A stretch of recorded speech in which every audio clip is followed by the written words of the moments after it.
வணக்கம் மக்களே, இந்த வீடியோ நம்ம என்ன பார்க்க போறோம்னா சிபிஎஸ்சி 12th மேக்ஸ் ப்ராபபிலிட்டி ரிலேட்டடான கொஸ்டின்ஸ் தான் நம்ம சால்வ் பண்ணிட்டு வந்திருக்கோம். அதுவும் எதுல இருந்துன்னா ஆர்டி சர்மாலேருந்து பேஜ் நம்பர் 25.15 எக்ஸாம்பிள் 15. இது வந்து ஒரு என்சிஆர்டி கொஸ்டின் தான்ப்பா. ஸோ நம்ம சேனலை ஃபஸ்ட் டைம் பார்க்க வந்துருக்கீங்கன்னா மறக்காமல் சப்ஸ்கிரைப் பண்ணுங்க மக்களே, ஏன்னா அடுத்தடுத்த வீடியோ உங்களை நோக்கி டக்குன்னு வந்துடும். ஓகேங்களா? சரி, இந்த கொஸ்டின் என்ன கேட்குறான்னு பாருங்க. இஃப் ப்ராபபிலிட்டி ஆஃப் ஏ வந்து 6/11 கொடுத்துருக்கான், ப்ராபபிலிட்டி ஆஃப் பி வந்து இப்போ ப்ராபபிலிட்டி ஆஃப் பி வந்து 5/11.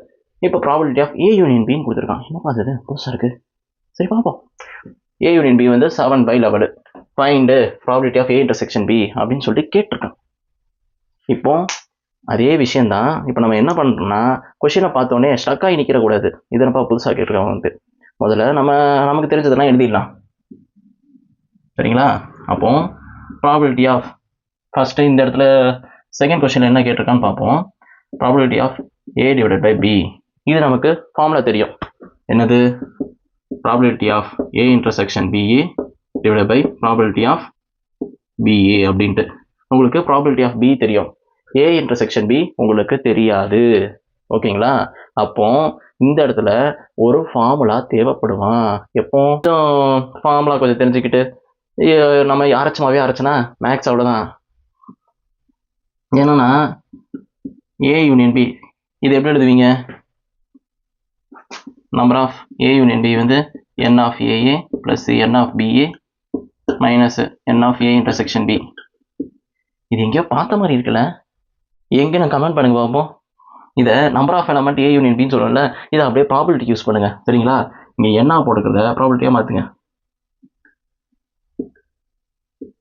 இப்போ நமக்கு மேலே இருக்க கிவனை வச்சு ஏபி ஏ யூனியன் பி இவன் 3 தெரியும். 1 2 இவன் தெரியும். ஸோ இவன் இந்த பக்கம் கொண்டு போயிட்டு இவன் அந்த பக்கம் கொண்டு போயிடலாம். சரிங்களா?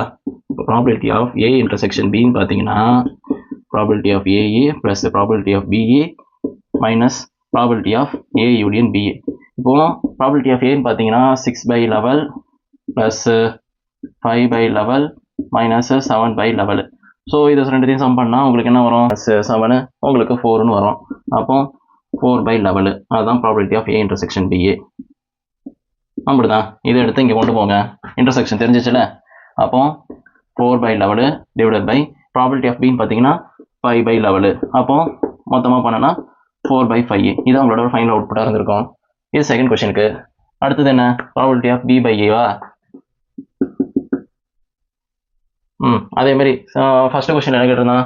Probability of A intersection B இவன் தான் அது. அப்போ ஃபர்ஸ்ட் ஒன்று காலம் முடிஞ்சிச்சு.